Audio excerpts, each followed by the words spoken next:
This is Every Widow Thing. Welcome back, everyone, to Every Widow Thing. I'm Lacey, and I'm here with Holly, Kira, and Whitney. Woo-hoo. And we have a special guest today, Tim Wilschetz. Yay! A man in the room. Hi, everyone. A little testosterone Welcome, amongst Tim. all this That does estrogen. not hurt. I got to be totally honest here. Tim is actually a friend of mine, so I know a little bit of his story, but there's a lot I don't know. So he is a widower. His late wife, who I did not know, was Carol Buck. We wanted to have him on the podcast today because we kept looking at our Instagram and looking at the analytics of the show and realizing there are a lot of widowers that listen to us as well. So we want them to know that we see them as well. And I've seen Tim navigate this grief journey a little bit from afar. My son was friends with his son, and I've been amazed at how he's been able to raise two kids. And one of them is at UT Austin, and the other one is at UC Berkeley. Well, I appreciate that. I was just talking to Kira about dropping off my son at Berkeley, and it's every event that you take part in is a first time, and it all is arguably easier with a spouse than it is by yourself. Absolutely. I want to give you a little bit background on Tim because, I mean, he's had an amazing career, but so did Carol. Tim was a managing director at KPMG, and Carol was a managing director at BMO Capital Markets, and she worked up until 2 weeks before she died. That's crazy. That is She was unbelievable. a tough one. They have two wonderful children, as we said, and she was fighting cancer, pancreatic cancer, correct? That's correct. And I just think you can start with maybe how you guys met. I think there's there's a cute story there, and then maybe talk about the grief journey. Yeah, well, thanks, Lacey. And I've listened to several of your sessions, and it's really helpful, I think. And even even being a man going through something similar to what you all have gone through, there's a lot to take that I was able to take away from those conversations. So I appreciate what you all are doing, and congratulations. Thank you. And now you're a part of it. Yeah, I guess I am a part of it. You're a token dude. Like it or not, here I Kira am. was the token dude. Now you're going to be the token. It's funny. Tell us how you guys No, met. right after Carol had passed, by the way, I had a couple of friends that said, "Welcome to the club that nobody wants to belong to." So I totally get it. Yeah. So Carol and I, we had kind of a different journey maybe than a lot of other people, certainly a lot of people in Austin. So we met when we were 28 or 29. And then we didn't get married till we were 38. So, Oh, wow. So we met at Columbia University in New York. Both of us were interested in kind of a change of life, and we were making changes in our career, but we weren't really ready to settle down by any stretch. And we spent most of 10 years running around New York City as single people. And That sounds amazing. I loved it. I loved it. Another episode needs to be all those stories. That's a whole nother. Good time. Can you tell them, Tim? There are a set of sessions that we could go into, but we probably shouldn't do that in the opening session. But we had a lot of fun. And so Carol and I dated on and off for probably 6 or 7 years before we got married. So why was it on and off?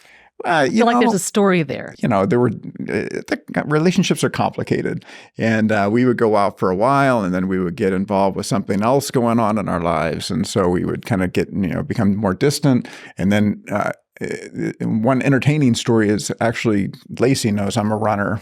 I've run since I was in junior high. It's what I do for kind of stress relief. So there were 3 different times over those years that I literally ran into Carol. I was running the streets of New York, which is what I always did, and I would run into her on dates at different places. Oh, that is hilarious. As I'm running down the street. She's on dates. And she's running. She's in the cafe, sitting out on the sidewalk. I'm running. She was in Central Park, having a disagreement with a boyfriend when I'm running by. So I chatted again, and I think she was like, she welcomed the interaction because you're like, oh, let's talk to this guy. So we had a lot of fun. Yeah. So we, on and off for a number of years, but we always came together, and we were always pretty tight. And so we got married in 1999. And then I was 37 or 38, and Carol was the same age as I was. And so we started our lives as a couple, when we were almost 40 years old. But where did you get married? So we got You guys married. have lived everywhere. So we got married. It was very funny because Carol grew up overseas. She was born in Lima, Peru, and then she went to high school in Colombia, in Bogota. She went to grade school in Nigeria. So she had lived all over the world. And ironically, we ended up getting married in Hot Springs Village, Arkansas, of all places. And then we honeymooned in Botswana. Of course. So we left Arkansas. That was my second choice. Sorry. Way more interesting than we will ever be. I know. I was like, when I was reading the Bible, I was like, gosh, I'm boring. So we had a lot of fun, and we both loved to travel. And we both traveled. Actually, one of the things we did when we would date on and off through the 90s is we would travel together.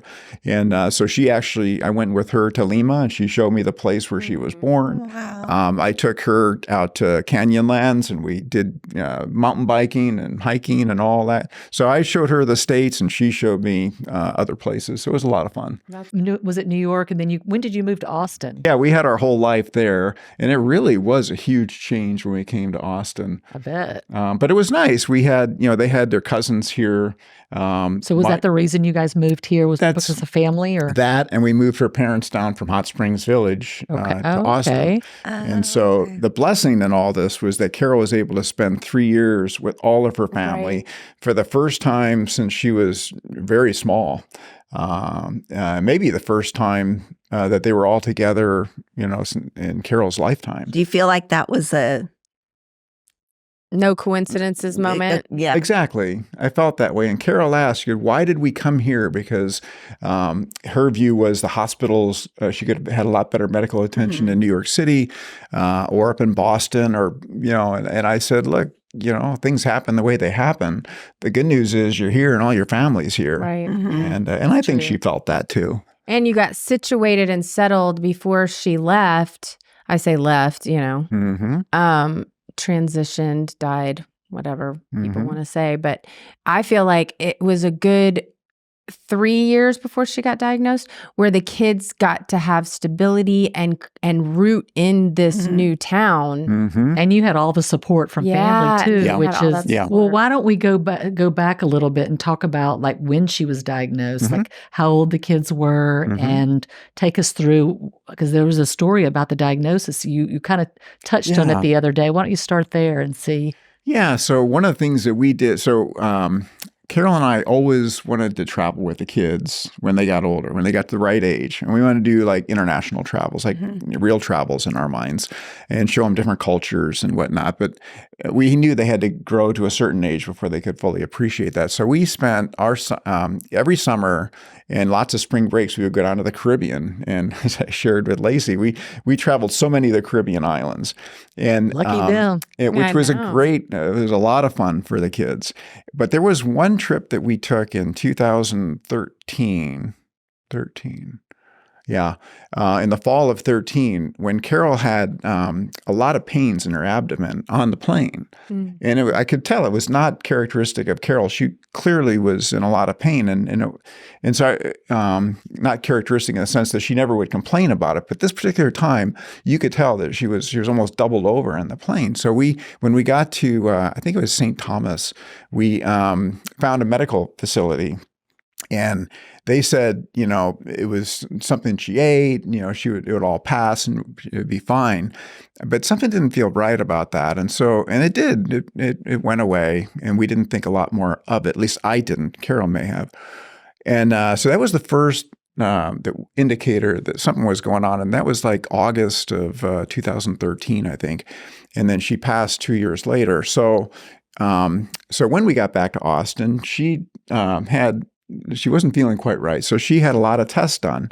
And it turns out in January of 2014, so 3 or 4 months later, she had scans done of her abdomen, and it showed abnormalities. And it was kind of a strange thing that happened is that she got a call from the doctor's office one evening, And she was really excited because she said, great news. I got this abnormality in the scan, but they ruled out it being cancer. So she said, I dodged that bullet. And so it was like a little mini celebration with her and me that night. And we thought, we'll figure it out. We don't know what it is. Well, it turns out that was the problem that they had found in the scan. And it was 4 months later, it was in May, when finally the doctor said, we reevaluated and had done further scans and decided that you actually do have, at that point, she was stage 4 pancreatic cancer. And so your brain, I would think, immediately goes to, if they had caught it sooner, Exactly. Right. things would be very different. That was Carol's. Carol was like, I knew it. And we should not be in Austin. We should have been in a metropolitan area where they had other facilities. So people that listen to this podcast can probably relate to this, that the greatest planning in the world or, kind of introspection doesn't really resolve your issues. And I debate even now kind of the process we went through. And strange things happen along the way. And if you can believe it, the person who referred us to the right medical facility when we were here was the dermatologist. It was so strange. And this dermatologist, I won't name names, but she's here in Austin and she's fantastic. And she's become a personal friend. Yeah, her name is Jacqueline Dano, and she's fantastic. I know her. Do you? Yeah, and she's the one who said, she finally said to Carol, this is very symptomatic of pancreatic issues, and you need to go talk to this person. And we ended up going back again to the same practice that she had been in, only when she cycled back again because of Jacqueline Dano's direction, did we have a reevaluation, and they finally said, yeah, this is the right conclusion. So, and I think in retrospect, you look back and you say, even if you'd have known that a year before, I don't think it would have changed much because pancreatic cancer is such a brutal disease. But, whether it would give her a little bit more, time, I don't know. So once she was diagnosed and you knew for sure it was pancreatic cancer, what took place after that? I don't know how long. Yeah. But also what happened in terms of like when she was getting help. And I know you told me at one point she was at home when she died. Yeah. So can you take us through that process? Strangest 18 months. So that was May of 2014 when she was diagnosed. And she was really tough. And so, we had, the first thing is you have like this, oh no, kind of what are we going to do? And you start trying to, make the phone calls and say, what do we do? And we knew a lot of doctors, and the immediate reaction was, get to MD Anderson, get help immediately, get into a trial if you can, and all this stuff. And your head's just swimming because you don't really know what to make of all this. Neither myself nor Carol had ever had a family member that had gone through anything like this. So kind of, all this through the first time. But one thing that happened is that while we were working on all that, we also, I look back at some photos to send over to you so you could see a little bit what Carol and the kids were, what we all, the environment we were living in at the time. And when I look back at Carol, it reminded me that what she said is like, look, I might not be around that long, so we should take a couple of good photos. And she did. She was very photogenic, and so she got dressed up. We took photos of her around the house and this and that. And those are priceless. I love that you guys thought to do that. Well, I didn't think to do that. Well, how old were the kids? And one thing I regret, Lacey, is that we never had, and somebody told me this later, I think Carol's sister told me later, how come you guys never had a family portrait done? We never did. We don't have a single photo of the four of us, Emily, Daniel, Carol, and me. We don't have a single good photo. And it's a shame, but I can piece together all the different photos and say, yeah, this was our life, but we never did that. You would appreciate it. So her immediate reaction was, get a good photo of me before you can appreciate, before I lose my hair, before I get skinny, before I do this, and all those things did transpire over the 18 months. But thankfully, I've got good photos of her kind of throughout her process, and only somebody who goes through this can appreciate. The photos I like the best are the last ones when she actually didn't look so good to most people. She looked beautiful to me. But that's a whole nother story. It's funny. I only took one. So my husband died I say suddenly, but he pretty much died at home, but then he was revived and had several days in the hospital. I was very adamant about nobody taking any pictures in the hospital. And I even sent one to a friend of mine because I was like debating on whether or not to have the kids come up.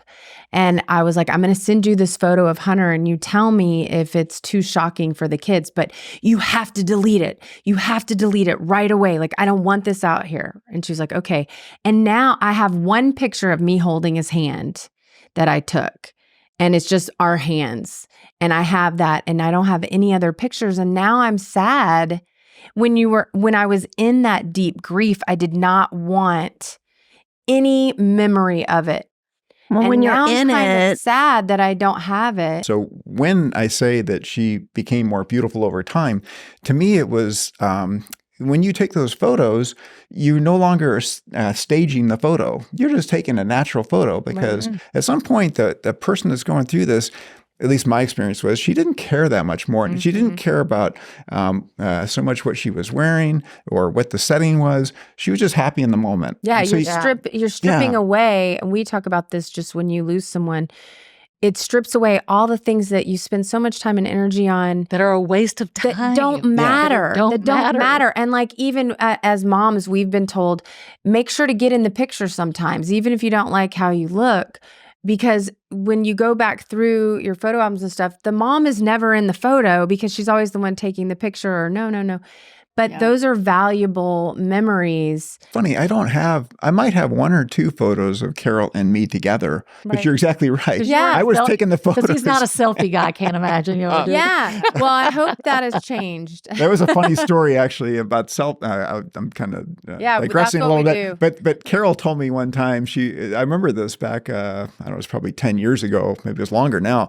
It must have been longer. I came home from work one day and she goes, have you heard of something called a selfie? Oh, hilarious. She goes, it's a big thing with the kids, so don't act surprised when your kids take selfies. I'm like, what? What's a selfie? So, oh, that's funny. So Tim and I were talking before just to kind of get some background. We try not to get too many answers to the questions because we want to hear it the first time like our audience does. But you were talking about your relationship as time went on through her illness, and you said you guys got closer. Yeah. Tell us a little bit about that process, like what that looks like when you have time to talk about things and prepare as best as anybody can I prepare. will. No one can prepare, but a little bit. I'll tell you about that. But if I get a little choked up, that's just going to be the way it's going to happen. Like going back through the process again. do you spend more time thinking about it, or do you actually try to live life in the moment and not think, how does it work? And what did she do for the kids maybe that, my kids didn't get to say goodbye. They don't have any like notes with their dad's handwriting. Daniel was, I think, 11, and Emily had just turned 14 when Carol died. Mm-hmm. So she was born in October. Carol died in November of 2015.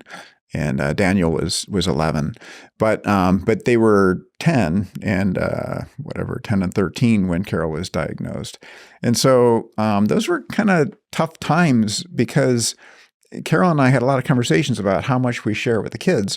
And the immediate conclusion was, even though we talked about it frequently, the conclusion was we got to share everything with them because, what they're are we going through it too. Right. And what are we going to hold back? And then Carol dies. And then what am I going to say? Like, well, maybe I should have shared more with you. And they can feel it in the room. Even if nothing is said, they know that something's going on. They know. And that's a whole nother set of conversations because when I moved the kids to different schools after Carol had died, which Lacey knows about, to be together on the same campus, they didn't tell any of their friends for 2 years that they didn't have a mother. My kids the same way. Mine were the same way. They just wanted to be like all the other kids. Mm-hmm. Yeah. Would you call people boys do. and tell them on the sly? Like I would sometimes, my kids were a little bit younger, but I would, when they were going to go to a sleepover or something, I would be like, hey, I don't know if they mentioned, but this is what we're going through. Yeah, I would just did give the that. heads up because they're not talking the kids about it. don't want to. Yeah, they don't want to be defined by it. So before Carol died, we had a whole different set of rules. Sure. After Carol died, I'm with you, Kira, that I had conversations and let parents know what was going on for the most part. But I also didn't want to interfere with the kids' lives. And so I didn't want necessarily a mother to know. and then say something to her son, only to have my son be surprised that he already knows. Yeah. So it's you walk a fine line. Such a fine dance. Yeah. I don't even It know. is. Like, I mean, who knows if we handled it right? We just did I what don't we know. So did. glad they're older now because that was a complicated thing to maneuver when It they were is. young. Well, for I will sure. say this, there is no right way. You make the best decisions that you can for yourself and your kids in that moment, and you do it out of love. And that's all we can do. There is no right answer. I say all the time, we are all fucked up. I mean, every parent, whether they're, my kids had a parent die, but I have tons of friends who have both parents and they still got problems. I mean, Yeah. there's Yeah. no perfect There is no get out of parenting. jail free card. Is what I Exactly. always There's say. no It's perfect- going to be Everybody's tough no matter damaged. what. By the way, Tim, I cuss sometimes. I apologize. I picked that up. So before Carol died, I was the one saying, no swearing in the house, no, trying to keep limits on things. And then like, why can't you be like, Mom, come on, Dad? And so then after she was gone, it's horrible for 2 kids to be left with only the not fun parent. So that's what they got. And what I found is that over time, I figured out how to be a little bit more of both, but it's hard because you can never let the strict side of raising the children go. You have to have that side. And if it turns into just like, okay, let's just do the best we can and all have a lot of fun for the next 5 years and then you go off to college, that's not going to be a good way to raise the kids. my house. It's really interesting because Carol, our identities were tied very closely to our work, to our jobs, but she loved working and she loved the Bank of Montreal and doing that work. And so when we moved to Austin, she actually decided she was going to retire. She was 50 years old. We had these conversations and said, okay, now is the time to leave and we'll go spend time with our kids in Austin and we'll do something completely different. And to their credit, Bank of Montreal came back and said, we don't want you to resign. Would you want to work part-time from Austin? Wow, that's So Carol set up an office in our house and she had the Bloomberg terminals there and she could trade and sell and do all the stuff that she did in New York. The whole kind of period between the diagnosis and her death, she did not want any changes to her work environment. And she felt very strongly that she didn't want her colleagues to know anything about it. So she never told her colleagues she was sick. Oh, wow. And when she would have to travel periodically to New York, and until about 6 months before she died, you couldn't really tell because she hadn't lost her hair. She went through rounds of chemotherapy, but she lost weight, but she would kind of gain weight back again, and she was able to manage her appearance in the way that I think people suspected, my guess is, but nobody really knew. And she kept working, and so she worked all the way up to 2 weeks before she died. Which was crazy. And she would just make her way from the bedroom to her office, shuffling through the kitchen. And then she would do her call. And then she would take a nap. And then she would, make calls to, some of her accounts. Her How did sales that accounts. make you feel? Like, were you upset No, by it's that like, because go you for wanted it. more time with her and she No, was... the opposite. Yeah. It was You were like, you do you. I bet. Yeah. You were like, you do exactly what Carol you was want to do. adamant. She wanted me to travel. You need to keep your job going. The kids need to have their normal lives. And so she wanted everything as normal as possible. And frankly, until, 2 months before she died, she was still hopeful that we would figure out a way out of this thing. And so the last thing she wanted is everybody to destroy their lives, uproot everything, and then only to find ourselves coming through the other side. And then you got, kind of reset everything. So that is a great point because when I think of people who, like your wife, Carol, who was diagnosed and had 18 months, there's a part of my brain that's like, okay, so for 18 months, she was planning her death and getting everything in order. But no, you're fighting to live. Mm-hmm. Carol had researched a group at LSU that was supposedly at the time, if you could look back at the time, there was immunotherapy was a new thing. And so it was and that was all the talk in the cancer research community was there's this new immunotherapy possibility and so Carol had researched and discovered a practice in Baton Rouge that might be able to help her out. So she was able to get an appointment. It took months to get that appointment, a couple months. But we took her at the end of September, and that was a brutal trip. And she was in tough shape at that point. So we went there, and we had that appointment. And you could tell.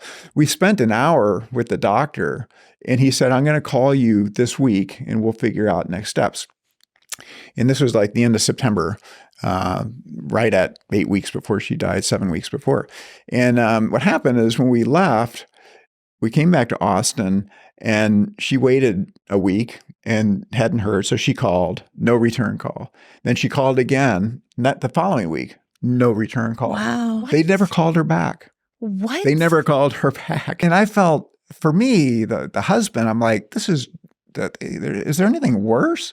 Like, when your spouse is dying and you know she is, and she knows she is, and they won't even call her back. So they kind of just like, final nail in the coffin, right? Right. And so we knew the clock was ticking. So then what shifts once you know that? The only thing different that happened really was lots of conversations. I remember sitting on the edge of the bed and just having these really intense conversations. And that's why I said to Lacey, you get to know somebody so well when you think you know them really well, but you start having conversations about little things that happen to them early in their lives, or whatever it may be. So sorry, I get a little choked up when That's I okay. talk too much about this. You end up getting to know the details of somebody's life really well. And so on the one hand, it's a beautiful thing. It really is to understand somebody so well.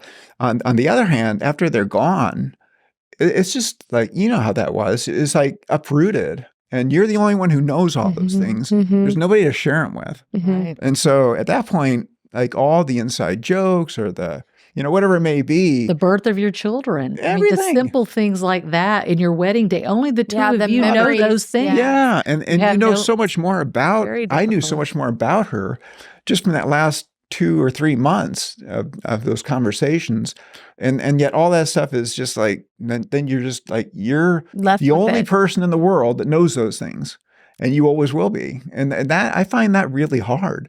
And I won't share a lot of those things with my kids because those are only things that their mother should have shared. It's not for me to share some of those things. It's like, she could have told them. They know what they know about their mother and from their mother. But it's not on me to say, oh, did you know your mother did this? And, she might have regretted it or not regretted it. So I find myself always walking that fine line with how much of these conversations do you share with the kids? Yeah, that is an interesting thought because you had those moments where, like you said, she could have shared those things with her children. We're left with like, we didn't get they didn't know, our husbands didn't know they were leaving. They didn't have moments with their kids knowing that. So I'm always trying to share stuff so that they know who their dad was. So it's interesting to hear your philosophy. These were like gifts from her to you, maybe in a way. Life lessons. Like there are things you talk about that, I wish I wouldn't have done this, right? And now I know something that she was not proud of, that she did. Well, that could be a helpful thing for Emily to know, for my daughter to know. It's not really on me to say, like, here's a dumb thing your mother did or something she was ashamed of. I do think if there's a certain situation where that story would be helpful, then that would be a good time to share it. Because you don't want them to be raised thinking their mother was a perfect person. You know what I mean? Because we tend to kind of do that on a about the dead. pedestal, I didn't want Ryder to think he's got to live up because he said, yeah, my dad's so smart. I hear that all the time. And I said, wait a minute. So let me tell you some things that he did. And I think it helped him understand he's a real human being. That's right. It's funny, Lacey, you don't want to take the varnish off either. They have this image of their mother, in your case of Oliver, and you don't want to say like, he actually wasn't the person you think he was. Right. So I don't want. So I want that. Well, yeah. It's for me. It's situation by situation. Sure. Yeah. I think it's a fine dance. I mean, I think for sure if it comes up down the road. I mean, like my oldest just turned 21, and my one of my husband's best friend that knew Toby when he was 21 went out. We went out for drinks for his 21st birthday, and Kenny was telling Gabe stories about his dad, the stupid things they did in college when he was 21, which was, he was dying laughing. It was perfect. But I would never have told him these things before that. Right. So, well, I don't know if you all have had the conversations. I'm sure you have about did you smoke when you were in college? Did you drink when you were in college? What all kinds of details where the kids are trying to figure out what is going to be acceptable to my parents and what's going to be considered unacceptable. Well, I know exactly what Carol did in college, right?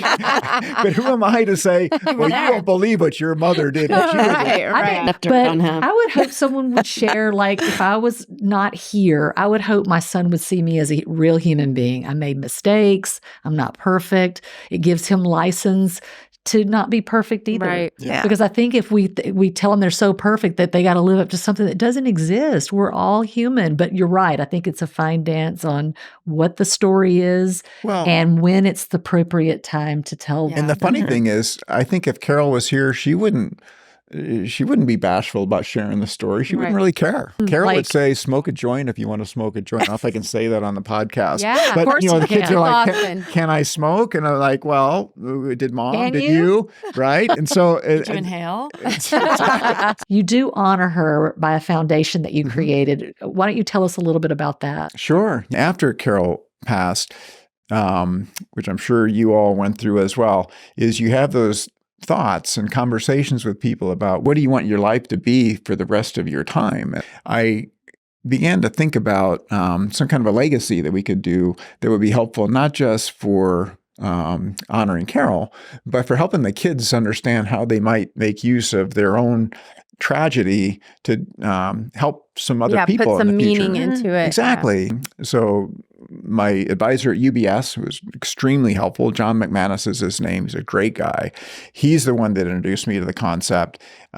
They work with somebody called Foundation Source based in Connecticut who runs foundations. It's one of the largest family foundation administrators in the country. They might be the largest.